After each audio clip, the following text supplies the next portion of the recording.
আসসালামু আলাইকুম শিক্ষার্থী বন্ধুরা, আশা করি সকলে ভালো আছেন।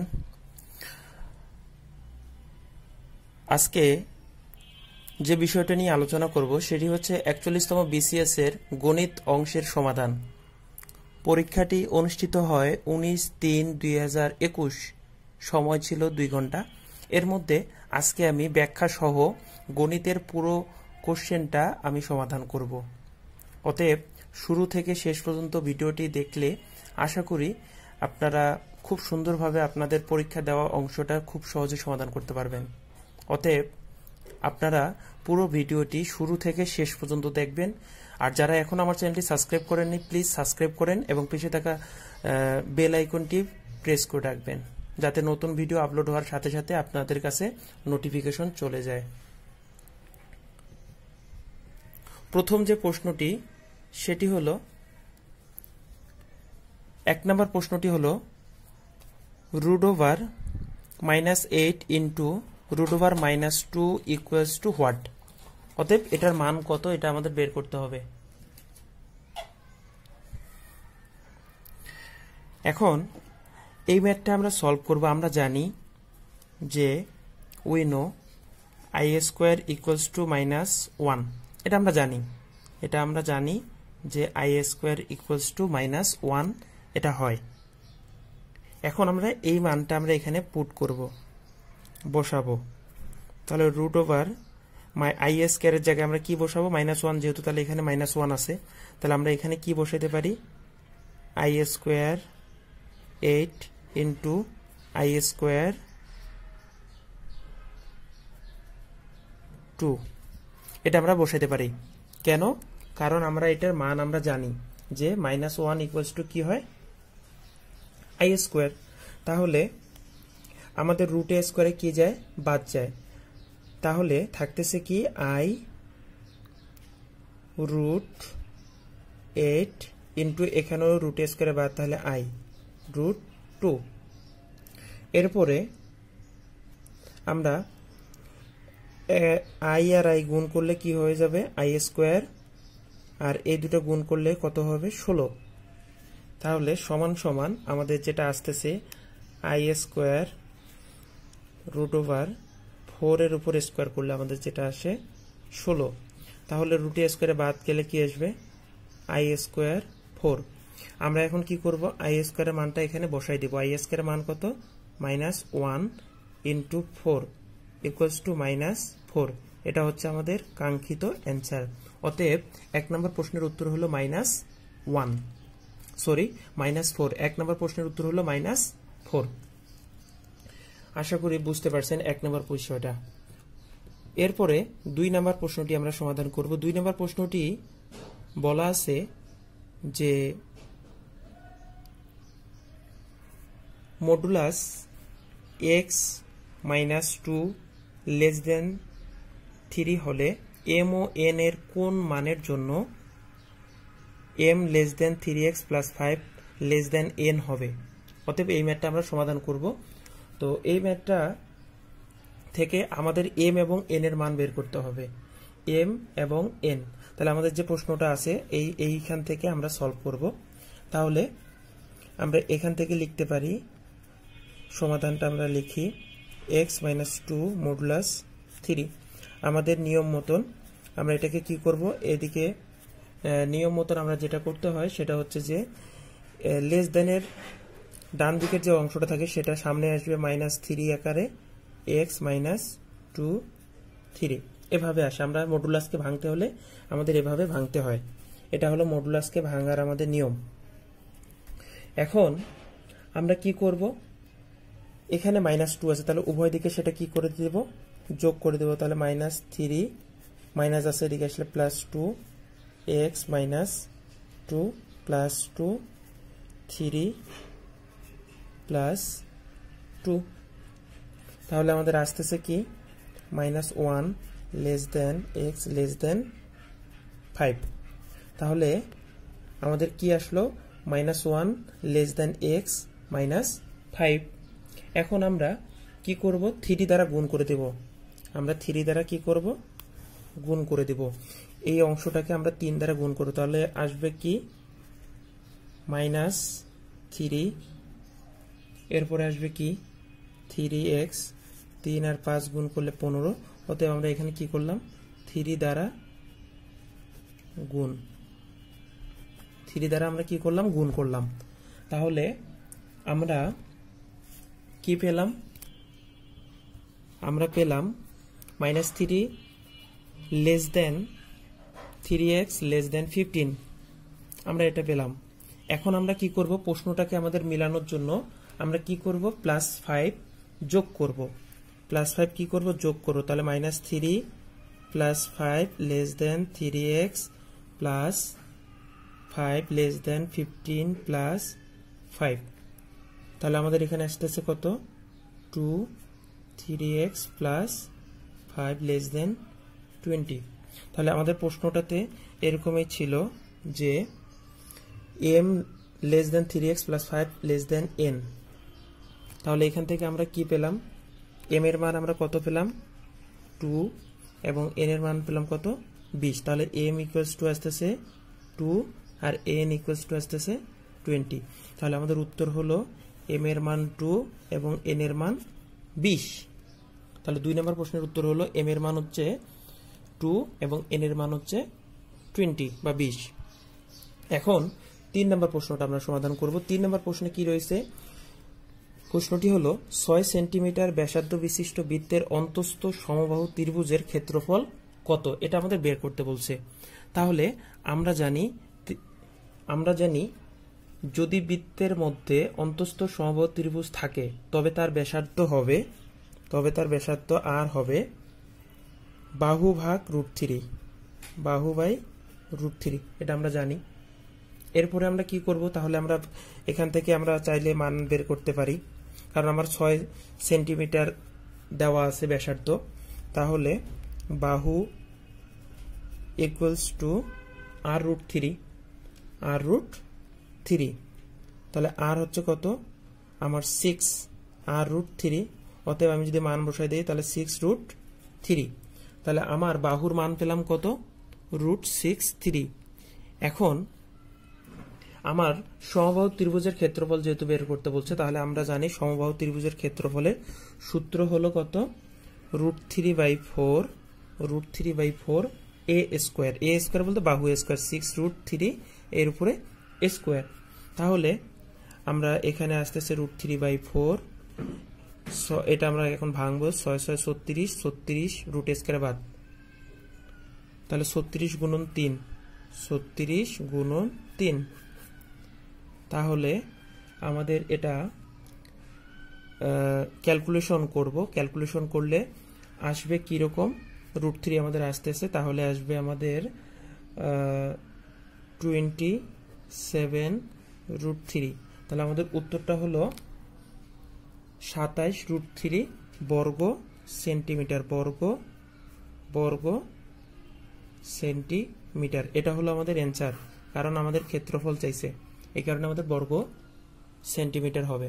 তাহলে আমাদের 3 নম্বর প্রশ্নের উত্তর হলো 27√3 বর্গ সেন্টিমিটার। এরপরে আমাদের 4 নম্বর প্রশ্নটি হলো ত্রিভুজ ABCA কোণ A 40 ডিগ্রি এবং কোণ B 80 ডিগ্রি, কোণ C এর সমদ্বিখণ্ডক AB বাহুকে D বিন্দুতে ছেদ করলে কোণ CD এর কত। তাহলে আমরা এটা চিত্র অঙ্কন করি, তাহলে আমাদের বোঝার জন্য সুবিধা হবে। তাহলে আমরা চিত্রটা অঙ্কন করি। ABC একটা ত্রিভুজ অঙ্কন করব, এটা হচ্ছে A, এটা হচ্ছে B, এটা হচ্ছে আমাদের C।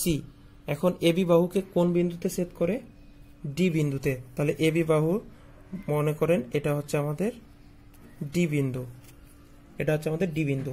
তাহলে আমাদের প্রশ্নটাতে বলছে কোণ B হচ্ছে 80 এবং কোণ A হচ্ছে 40, এটা হচ্ছে আমাদের 40 ডিগ্রি।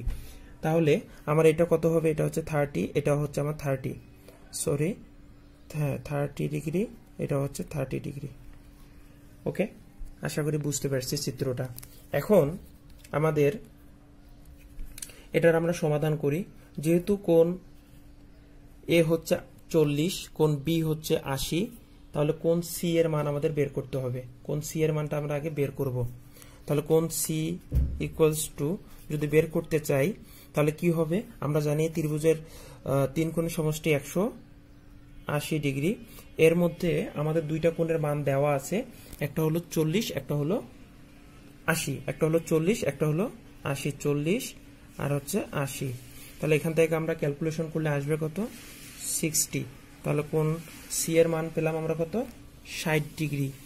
এখন আমাদের বের করতে বলছে যে ডি কোণটা কত, আমাদের ডি কোণটা বের করতে বলছে। এই ডি কোণটা কত এটা আমাদের বের করতে বলছে। সুতরাং আমরা বলতে পারি কোণ C D A equals to 180 থেকে যদি আমরা এই কোণটা এবং কোণ সিটা যদি বাদ দিই তাহলে আমরা ডি কোণটা পাবো। তাহলে 40 প্লাস 30, এরপরে আমরা যদি এটাকে ক্যালকুলেশন করি তাহলে আসবে আমাদের কত, 110 ডিগ্রি। তাহলে আমাদের কোণ সিডি এর মান হলো 110 ডিগ্রি। তাহলে 110 ডিগ্রি হচ্ছে আমাদের উত্তর। 110 ডিগ্রি হলো আমাদের উত্তর। তাহলে 4 নম্বর প্রশ্নের উত্তর হলো 110 ডিগ্রি। 5 নম্বর প্রশ্নটি হলো যে log 2 log root e power e square equals to what, এটার আমাদের মান বের করতে বলছে। তাহলে আমরা এটাকে সমাধান করি। কিভাবে সমাধান করতে পারি, আমরা এটাকে সমাধান করতে পারি এভাবে যে log 2 log e root e, এখন ইকুয়ালস টু আমরা এটাকে করতে পারি কিভাবে, আমরা যদি এই স্কোয়ারটাকে আমরা যদি একটু রূপ চেঞ্জ করে এভাবে লিখি, কারণ আমাদের বেস মিলাইতে হবে, বেস মিলানোর কারণে আমরা এটা করতে হচ্ছে। তাহলে root e power 4 equals to আসে আমাদের ই স্কোয়ার। তাহলে আমরা এটা বসাইতে পারি। তাহলে আমাদের এখান থেকে পাওয়ারটা কোথায় আসবে, সামনে আসবে। তাহলে log 2 4 ইন্টু, আমরা সকলে জানি যে log রুট ই এটা সমান সমান আসতেছে log 2 4 ইন্টু 1, কারণ এই পুরোটার মান হচ্ছে 1। তাহলে আমাদের এখন জিনিসটা দাঁড়াচ্ছে কি, আমি এদিকে এটাকে লিখতেছি, এদিকে বিষয়টাকে ক্লিয়ার করি। তাহলে log 2 4 আমরা এটাকে সুন্দরভাবে লিখতে পারি log 2 এর উপরে স্কোয়ার। তাহলে আমরা যদি এখন 2 এর পাওয়ারটাকে যদি আমরা এদিকে কনভার্ট করি, আমরা এদিকে যদি চেঞ্জ করি তাহলে আমাদের কি আসবে, পাওয়ারটা সামনে আসবে। এরপর হচ্ছে log 2 পাওয়ার 2, তাহলে 2 ইন্টু 1 ইকুয়ালস টু 2, তাহলে আমাদের অ্যান্সার হচ্ছে 2। তাহলে 5 নম্বর প্রশ্নের অ্যান্সার হচ্ছে আমাদের 2। এরপরে আমাদের 6 নম্বর প্রশ্নটি রয়েছে root 5 power x plus 8 into 5 power x plus 16 into 5 power x equals to 1 হলে এক্স এর মান কত, আমাদের এটা বের করতে বলছে। তাহলে আমরা এটাকে সমাধান করি। সব জায়গায় আমরা খেয়াল করলে বুঝতে পারবো যে 5 পাওয়ার এক্স আছে, তাহলে আমরা এটাকে কি করতে পারি, কমন নিতে পারি। তাহলে থাকতেছে কি 1 প্লাস 8 প্লাস 16। তাহলে আমরা যদি ভিতরের এগুলোকে আমরা যদি যোগ করি তাহলে আমাদের টোটাল আসতেছে কত, 25। টোটাল আসতেছে আমাদের 25। তাহলে আমরা এটাকে লিখতে পারি 5 power x into 25 equals to 1, equals to 1, আমরা এটা 1। এরপর আমরা কি করব, এটা হচ্ছে আমাদের 25, তাহলে 5 পাওয়ার এক্স ইকুয়ালস টু 1/25। তাহলে আমরা এটাকে সুন্দরভাবে এইভাবে লিখতে পারি 5 এর উপরে স্কোয়ার, অতএব আমরা এটাকে আমরা এইভাবে 5 এভাবে আমরা লিখতে পারি। এখন উভয় দিক থেকে যদি আমরা বেস বাদ দিই তাহলে আমাদের আসবে কি, তাহলে 5x equals to 5 power -2 equals to আমরা যদি বেস বাদ দেই তাহলে x এর মান কত আসবে -2। তাহলে আমাদের 6 নম্বর প্রশ্নের উত্তর হলো -2। 6 নম্বর প্রশ্নের উত্তর হলো আমাদের -2। এরপর আমরা 7 নম্বর প্রশ্নটি সমাধান করব। 7 নম্বর প্রশ্নটি রয়েছে যে 5/12, 6/13, 11/24 এবং 3/8 এর মধ্যে বড় ভগ্নাংশ কোনটি, আমাদের এটা বের করতে হবে। তাহলে আমরা এই জিনিসটাকে খুব সুন্দরভাবে সলভ করতে পারি। সেটা হচ্ছে 5/12 ইন্টু 6 করলে আমাদের আসে 5 এটা আমাদের আসে। এরপরে আমরা এটার মান আসতেছে আমাদের 65। এরপরে আমরা যদি এই দুটো গুণ করি তাহলে আসবে আমাদের কত, যদি গুণ করি তাহলে আসবে এরকম যে 12 ইন্টু 6 গুণ করলে আসবে কত, 72। তাহলে এই দুটা অংশ থেকে আমরা বলতে পারি যে 65 এর চেয়ে 72, 65 এর চেয়ে 72 বড়। তাই দুটি ভগ্নাংশের মধ্যে 6/13 এটা হবে কি আমাদের বড়, 6/13 এটা হবে আমাদের কি বড়। তাহলে আমাদের এটার উত্তর দাঁড়াচ্ছে 6/13। তাহলে এটার উত্তর হচ্ছে কত, 6/13। সবচেয়ে বড় ভগ্নাংশটি হলো 6/13। এরপরে 8 নম্বর প্রশ্নটি হলো যে একটি আয়তক্ষেত্রের দৈর্ঘ্য 5% বৃদ্ধি করলে শতকরা কত বৃদ্ধি পাবে। তাহলে আমাদের শতকরা রিলেটেড এই কোশ্চেনটা। তাহলে আমরা এই ম্যাথটাকে আমরা একটু সমাধান করি। ধরে নিলাম আয়তক্ষেত্রের দৈর্ঘ্য 100। আয়তক্ষেত্রের দৈর্ঘ্য ধরে নিলাম, দৈর্ঘ্য হচ্ছে 100, প্রস্থ হচ্ছে 1, প্রস্থ হচ্ছে 1। তাহলে ক্ষেত্রফল হচ্ছে কত, ক্ষেত্রফল 100 গুণন 1 সমান 100। এখন 5% বৃদ্ধি, 5% বৃদ্ধিতে আয়তক্ষেত্রের নতুন দৈর্ঘ্য কত হবে, যেহেতু বৃদ্ধি পাইছে তাহলে আমাদের কত হবে নতুন দৈর্ঘ্য। তাহলে 100 যোগ 5 সমান 105। তাহলে নতুন দৈর্ঘ্য হচ্ছে 105। আর প্রস্থ কত, প্রস্থ আমাদের কত 1, প্রস্থ হচ্ছে 1। তাহলে ক্ষেত্রফল আসবে আমাদের কত, ক্ষেত্রফল সমান 105 গুণন 1, তাহলে আসবে 105। তাহলে আমাদের ক্ষেত্রফল আসলো কত, 105। তাহলে আমাদের বৃদ্ধি পাবে কত, তাহলে আমাদের বৃদ্ধি কত পাবে, বৃদ্ধি ক্ষেত্রফল বৃদ্ধি সমান তাহলে আমরা যদি সর্বোচ্চ আমরা কত পেয়েছি 105 আর পরবর্তী আমাদের আগেরটা পেয়েছি 100, তাহলে এখান থেকে কত আসতেছে 5। তাহলে আমাদের কত পার্সেন্ট বৃদ্ধি পাবে, 5%। তাহলে উত্তর হলো 5%। 9 নম্বর প্রশ্নটি হলো যে 5 জন পুরুষ ও 4 জন মহিলার একটি দল থেকে 1 জন পুরুষ ও 2 জন মহিলা নিয়ে কত প্রকারে একটি কমিটি গঠন করা যাবে, এটা হলো আমাদের প্রশ্নটা। তাহলে আমরা লিখতে পারি যে এই জিনিসটা পুরোটাই আমরা লিখব, ঠিক আছে। তাহলে আমরা লিখি যে 5 জন পুরুষ, 5 জন পুরুষ ও 4 জন মহিলা মহিলার দল থেকে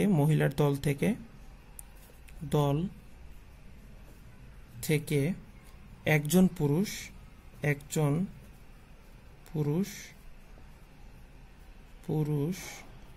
ও 2 জন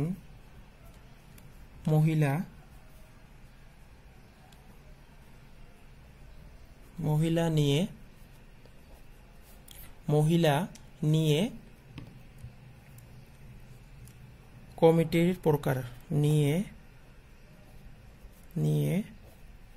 কমিটির প্রকারভেদ সেটা হলো 5c1 গুণন 4c2 সমান সমান আমরা এখন এটাকে বের করব। আমাদের যে সূত্র আছে সেই সূত্রকে অ্যাপ্লাই করে আমরা এই সূত্র এটার মান বের করব। তাহলে 5 ফ্যাক্টোরিয়াল ডিভাইডেড বাই 1 ফ্যাক্টোরিয়াল 5 বিয়োগ 1 ফ্যাক্টোরিয়াল ইন্টু 4 ফ্যাক্টোরিয়াল গুণন 4 factorial divided by 2 factorial into 4 বিয়োগ 2 ফ্যাক্টোরিয়াল সমান সমান আমরা এখান থেকে যদি 5 বের করতে চাই তাহলে আমাদের আসবে কত? আমাদের আসবে এরকম যে 5 গুণন 4 ফ্যাক্টোরিয়াল ডিভাইডেড বাই 4 ফ্যাক্টোরিয়াল গুণন 4 গুণন 3 গুণন 2 ডিভাইডেড বাই 2 গুণন 2। তাহলে আমাদের হিসাব করলে আসবে কত? যে 5 গুণন 3 গুণন এরপরে 2 সমান সমান আমাদের 30। তাহলে উত্তর হলো আমাদের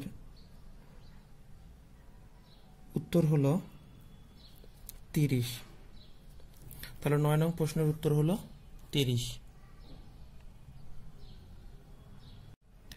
10 নম্বর প্রশ্নটি হলো x plus 2 power 1/3 plus 2 power 2/3 equals to 0 হলে x কিউব প্লাস 6 এর মান কত? তাহলে আমরা এটাকে সমাধান করি। আমরা এটা করব কি যে এটাকে একদিকে রেখে পুরোটাকে ওইদিকে আমরা পাঠাই দিব। তাহলে x equals to minus 2 power 1/3 plus 2 পাওয়ার 2/3 এটাকে আমরা যদি 1 নম্বর সমীকরণও ধরি, এরপর আমরা করব কি ঘন করব, উভয় দিকে ঘন করব। তাহলে আসতেছে এরকম যে 2 পাওয়ার 1/3 প্লাস 2 পাওয়ার 2/3 পাওয়ার 3 আমরা এখানে ঘন করলাম। তাহলে ঘন করার পর এটা আমাদের একটা সূত্র হয়ে গেছে a plus b whole cube. তাহলে x cube equals to minus second bracket use করি আমরা 2 power 1/3 power cube plus a cube plus b cube 2/3 power cube plus সূত্রের 3 a 2 1/3 2ab 2ab into a plus b।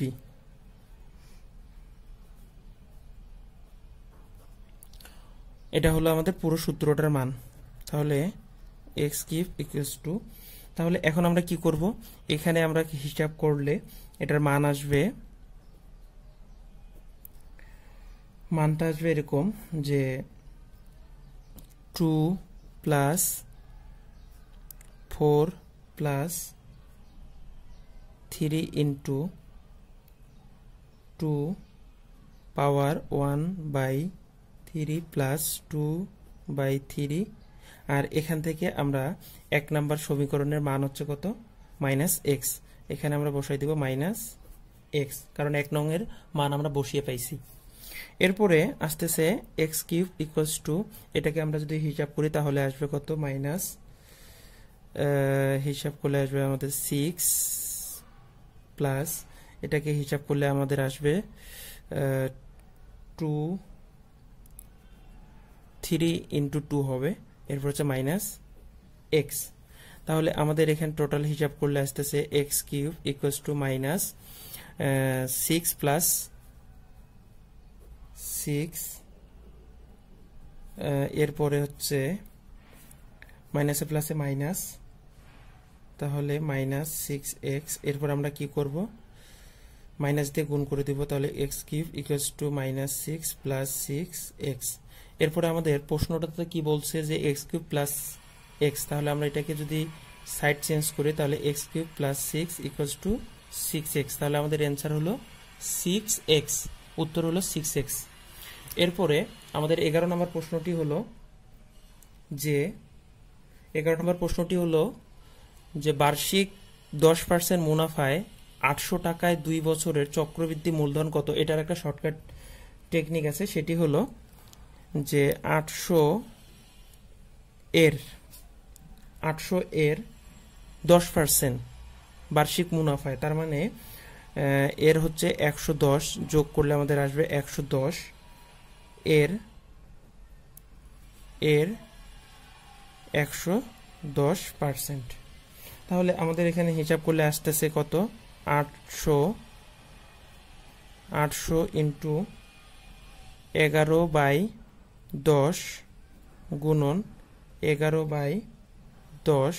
এটাকে আমরা যদি এখন হিসাব করি তাহলে এটা বাদ, তাহলে আসবে, এরপরে এই দুটো গুণ করব, করার পরে 8 দিয়ে গুণ করলে আমাদের উত্তর আসবে 968 টাকা। 968 টাকা, এটা হচ্ছে এর উত্তর। এরপরে 12 নম্বর প্রশ্নটি হলো যে চিনির মূল্য 10% কমে যাওয়ায় চিনির ব্যবহার শতকরা কত ভাগ বাড়ালে চিনি বাবদ খরচ একই থাকবে।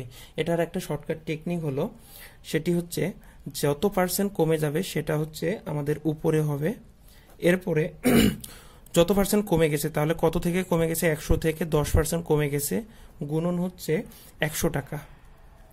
তাহলে আমাদের এখানে হিসাব করলে আসবে, এখানে হিসাব করলে যেটা আসবে, ক্যালকুলেটর ইউজ করেও আপনারা, যেহেতু এখানে বিসিএস এ ক্যালকুলেটরের ব্যবহার নেই, তাহলে এটাকে হিসাব করলে আমাদের যেটা আসবে সেটা হচ্ছে 11/100%। এত পার্সেন্ট যদি আমরা ব্যবহার বাড়াই তাহলে এটার আমাদের যে খরচ, সেই খরচটা সেম থাকবে। 13 নম্বর প্রশ্নটি হলো a plus B equals to 7 এবং এ বি সমান 12 হলে 1/a² প্লাস 1/b² এর মান কত, এটা আমাদের বের করতে বলছে। তাহলে আমরা এখান থেকে খুব সহজে হিসাব করলে এটাকে বুঝতে পারি। a সমান সমান আমাদের আসবে 4 এবং b সমান সমান আসবে কত, 3। কিভাবে বুঝলাম, কারণ এর মান যদি 4 ধরি, বি এর মান যদি 3 ধরি, তাহলে এই দুটো যোগ করলে আসবে 7 আর এই দুটো গুণ করলে আসবে 12, এই দুটো গুণ করলে আসবে 12। বিধায় আমি এটা সহজে এটা বোঝা যায়। তাহলে আমরা এখন আমাদের যে মানটা আছে সেখানে আমরা বসাই দিব। তাহলে এর মান হচ্ছে কত, 4 এর উপরে স্কোয়ার প্লাস 1/b এর মান হচ্ছে কত, 3, 3 এর উপরে স্কোয়ার। তাহলে আমরা এটাকে করতে পারি 1/16 প্লাস 1/9। এখন এটাকে লসাগু করলে আমাদের আসবে 144। এরপরে এটাকে ভাগ করার পরে আসবে আমাদের 9 যোগ 16 ইকুয়ালস টু আমাদের 25 বাই কত আসে, 144। তাহলে উত্তর হলো আমাদের 25/144। এরপরে 14 নম্বর প্রশ্নটি হলো যে 1 থেকে 440 পর্যন্ত সংখ্যাগুলোর একটি দ্বৈবচন পদ্ধতিতে নেওয়া হলে সংখ্যাটি বর্গ সংখ্যা হওয়ার সম্ভাবনা কত, এটা আমাদের বের করতে বলছে। প্রশ্নটি হলো এটা। তাহলে এখান থেকে আমাদের যে জিনিসটা করতে হবে, এখানে টোটাল সংখ্যা আছে কয়টা, 101 থেকে আমি 1 থেকে 440 পর্যন্ত বর্গ সংখ্যা হবে 20টি। বর্গ সংখ্যা হবে বর্গ সংখ্যা হবে 20টি। এখন আপনারা চাইলে এটা বের করতে পারেন, তো আমি এখানে সময় সেভ করার জন্য এটা বের করতেছি না। তাহলে আমার সম্ভাবনা যেহেতু বের করতে বলছে, তাহলে সম্ভাবনা ইকুয়ালস টু, আমাদের নিয়ম হলো কি, অনুকূল ঘটনা কয়টি, 20টি। আর আমাদের মোট ঘটনা হচ্ছে কত, সর্বোচ্চ সংখ্যা হচ্ছে কত, 440। তাহলে এটাকে আমরা যদি ক্যালকুলেশন করি তাহলে আসবে কত, 1/22। তাহলে আমাদের উত্তর হলো 1/22 বা 1/22। এরপরে 15 নম্বর প্রশ্নটি হলো যে 0.12 যোগ 0.0012 যোগ 0.000012 ধারাটির অসীম পদ পর্যন্ত যোগফল কত, আমাদের বের করতে বলছে। খুবই সহজ একটা ম্যাথ। তাহলে যেহেতু আমাদের প্রথম পদ এসছে কত, এটা, তাহলে আর আমাদের এখান থেকে আমরা যে জিনিসগুলো বের করব আগে, সেটা হচ্ছে যে আমাদের প্রথম পদ পেলাম আমরা 0.12, তাহলে সাধারণ অনুপাত, তাহলে a ইকুয়ালস টু আসতেছে 0.12 আর r ইকুয়ালস টু আসতেছে আমাদের কত, এই দুটার যদি আমরা অনুপাত বের করি 0.0012 ডিভাইডেড বাই 0.12, তাহলে হিসাব করলে আমাদের এটা আসতেছে 0.01, যা 1 অপেক্ষা ছোট। অতএব আমাদের ধারাটির অসীমতক সমষ্টি যেহেতু চেয়েছে, তাহলে অসীমতক সমষ্টি s equals to a by 1 minus r। তাহলে আমরা এখন এখানে মান বসাই দিই। তাহলে এর মান হচ্ছে কত, 0.12 আর 1 আর এর মান হচ্ছে 0.01। এখন এটাকে আমরা যদি ক্যালকুলেশন করি তাহলে আমাদের আসবে এরকম যে 0.12 ডিভাইডেড বাই 0.99, অতএব আমাদের আসবে 12/99। এরপর আমরা এটাকে কাটাকাটি করলে আমাদের আসবে 4 ভাগ, তাহলে আমাদের উত্তরটা আসতেছে 4/33। 4/33 হচ্ছে আমাদের উত্তর। এরপরে 16 নম্বর প্রশ্নটি হলো একজন ব্যক্তির বেতন 5% কমেছে, কিন্তু 1 বছর পর তা আবার 5% বেড়ে গেল। মোটের উপর তার বেতন কত হ্রাস বা বৃদ্ধি পেয়েছে, আমাদের এটা বের করতে বলছে। তো এটার একটা শর্টকাট টেকনিক আছে, সেই টেকনিকটি হলো যে 100 টাকায় 90% অর্থাৎ 5% কমে গেছে, তাহলে 100 এর 5% কমে গেছে, তাহলে কত হবে, 95%। এরপরে এখান থেকে আবার কি হয়ে গেছে, 5% বেড়ে গেছে, তাহলে আমাদের কত হবে, 105 হয়ে যাবে। তাহলে এর হচ্ছে কত, 105। কেন, কারণ 100-র সাথে 5% বৃদ্ধি গেছে, এই কারণে 100 যোগ 5 করলে 105%। তাহলে আমরা এটাকে যদি এখন ক্যালকুলেশন করি তাহলে আমাদের আসবে, এই সবগুলোর মান বসানোর পরে যদি আমরা খেয়াল করি তাহলে আমাদের এই জিনিসটা আসবে এরকম যে, এটাকে আমরা যদি এখন মান বের করি, আমাদের এই তিনটা জিনিস থেকে আমরা ক্যালকুলেশন করলে পাবো, সেটি হচ্ছে 99.75। এখন আমাদের টোটাল আছে কত, 100। তাহলে 100 থেকে যদি আমরা 99.75 বিয়োগ করি তাহলে আমরা হ্রাস পাবো কত, 0.25, অর্থাৎ 0.25% কমে গেছে বা হ্রাস পেয়েছে, অথবা হ্রাস পেয়েছে। এটা হলো এর উত্তর, 0.25 হচ্ছে। 17 নম্বর প্রশ্নটি হলো, এখানে 3টা ব্লক আছে। প্রথমটা হচ্ছে 4, 8, 7, 39, আর এখানে 6, 3, 9, 27, 9, 7, 5। এখানে প্রশ্নবোধক চিহ্নটাতে কি হবে, তাহলে আমরা প্রথমটাকে সমাধান করি। 4 × 8 ইকুয়াল প্লাস 7 বা 7 করলে আমাদের আসে কত, 39। এরপর এটাকে আমরা যদি সলভ করি, 6 × 3 প্লাস 9, তাহলে আমাদের এটা আসবে কত, 27। তাহলে এটার ক্ষেত্রে কি হবে, 7 × 9 প্লাস 5 ইকুয়ালস টু আসবে আমাদের কত, 68। তাহলে উত্তর হলো আমাদের 68। তাহলে প্রশ্নবোধক স্থানে উত্তর হলো 68। এরপরে 18 নম্বর প্রশ্নটি হলো, কোনটি সবচেয়ে ছোট সংখ্যা, 18/36, 5/3, 16/31, 4/12। এগুলোর মধ্যে থেকে কোন সংখ্যাটি সবচেয়ে ছোট, আমাদের এটা বের করতে হবে। আমরা এখানে খেয়াল করি তাহলে আমরা বুঝতে পারবো যে আমাদের সবচেয়ে ছোট লব কোনটি, সবচেয়ে ছোট লব হলো আমাদের এটা। তাহলে উত্তরটা হলো 4/12।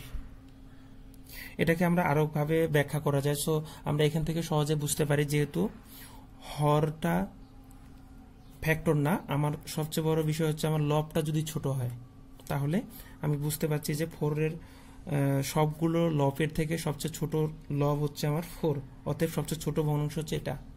এরপরে 19 নম্বর প্রশ্নটি হলো যে 0.1 গুণ 3.33 গুণ 7.1 সমান সমান কত, আমাদের এটার মান বের করতে বলছে। সো খুবই সহজ, আমরা দশমিক থেকে উঠাই দিব, তাহলে 1/10, কারণ একটা দশমিকের পরে একটা সংখ্যা থাকলে 10, 1 দিয়ে 0, এরপরে আমরা এখানেও দশমিকগুলো আমরা উঠাই দেব, তাহলে দশমিকের পরে যেহেতু দুইটা সংখ্যা, তাহলে 1 দিয়ে 2টা 0 হবে, এরপরে 71, এরপরে হচ্ছে এখানে মান বসাইতেই দশমিক উঠাই দিলে তাহলে 71/10। এখন কি করব, সবগুলোই গুণ করব, তাহলে 3 3 3 গুণন 71, আর নিচে আসতেছে 1 দিয়ে 1 2, টোটাল 4টা 0। তাহলে এগুলো গুণ করলে, এই দুটো গুণ করলে আসবে আমাদের এরকম 2 3 6 4 3 ডিভাইডেড বাই 1 দিয়ে 4টা 0। এরপরে সহজ বিষয়, যেহেতু আমাদের দশমিকের পরে এই জিনিসটা আছে, তাহলে আমরা এখন কি করব, সহজে এটাকে যদি ভাগ করে দেই তাহলে 4টা 0 পর্যন্ত যাবে, তাহলে 2.363, এটা হচ্ছে আমাদের উত্তর। তাহলে আমাদের 19 নম্বর প্রশ্নের উত্তর হলো 2.3643। এই ছিল আজকের বিসিএস 41তম বিসিএস এর গণিত অংশের পূর্ণাঙ্গ ব্যাখ্যা সহ সমাধান। সো সকলে ভালো থাকবেন, সুস্থ থাকবেন এবং চ্যানেলটিকে সাবস্ক্রাইব করে পাশে থাকা বেল আইকনটি প্রেস করে রাখবেন। আসসালামু আলাইকুম ওয়া রাহমাতুল্লাহ।